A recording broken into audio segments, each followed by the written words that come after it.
Trending nga ang video ng isang tambay. Tinalo ang pro boxer sa piyestahan. Ayaw niya sana mag-boxing guys, tinulak na mga kasama niya maglaro. Wala, tinulak na kasama niya maglaro, ayaw sana. Ayon nga sa uploader ng video at kaibigan nga nitong biglang napalaban sa piyestahan.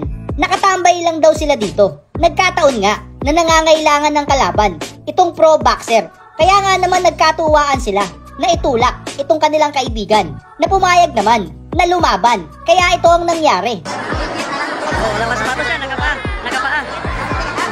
Pero marunong mo guys. Okay. Makikita nga sa video na nakapantalon pa siya at saka nakatsinelas. Talagang wala siyang balak lumaban dahil nga naman nanonood lang siya. Pero since na naitulak nga siya ng kanyang mga kaibigan, eh wala nang atrasan ang laban na ito. Pasok sa ring. Binuwat guys. Binuwat na kasama niya papasok sa ring. Ano, nakapantalon. At dito nga, sinimula na ang laban. Guys. Hindi basta-basta yan.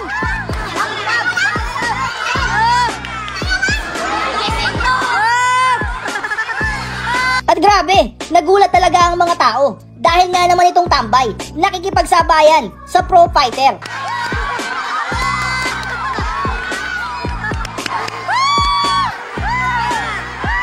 Makikita nyo nga na talagang mas malaki itong pro fighter sa kanya.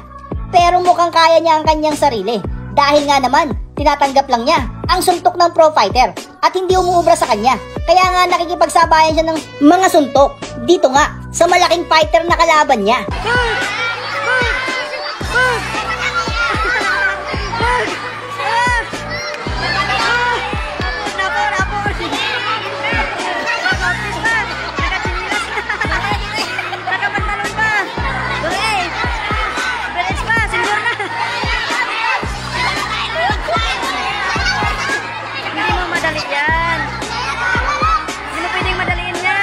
Mukhang hindi makapasok ang mga suntok nito ang pro fighter sa kanya.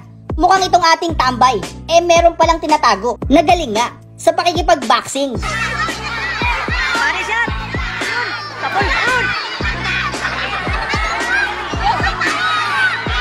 At dito nga pinapakita na tumatanggap talaga siya ng mga suntok at baliwala nga. At ayun, mukhang nahirapan na itong ating pro fighter na napakatangkad. At binilangan na nga siya ng referee at lalong natuwa ang mga tao dahil nga naman nanonood lang siya pagkatapos biglang napalaban. At mukhang mas magaling pa siya dito nga sa ating fighter na matangkad.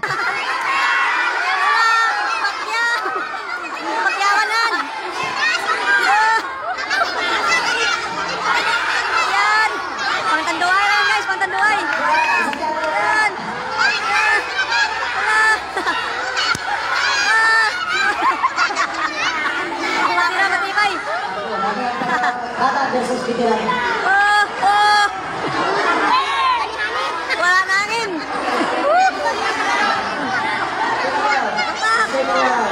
Bakbak. Sulit. Sulitan.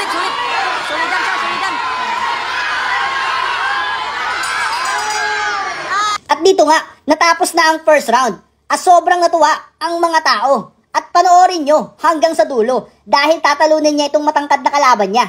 At i-comment ninyo kung ano ang inyong opinyon. Yan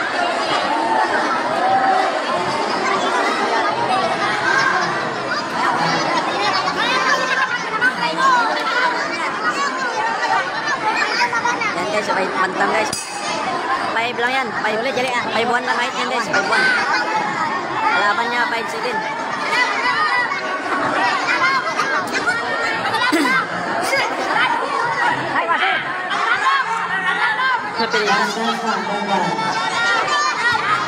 Salag yan, salag.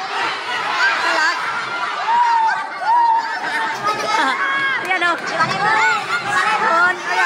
Wala yan.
isda ka lang.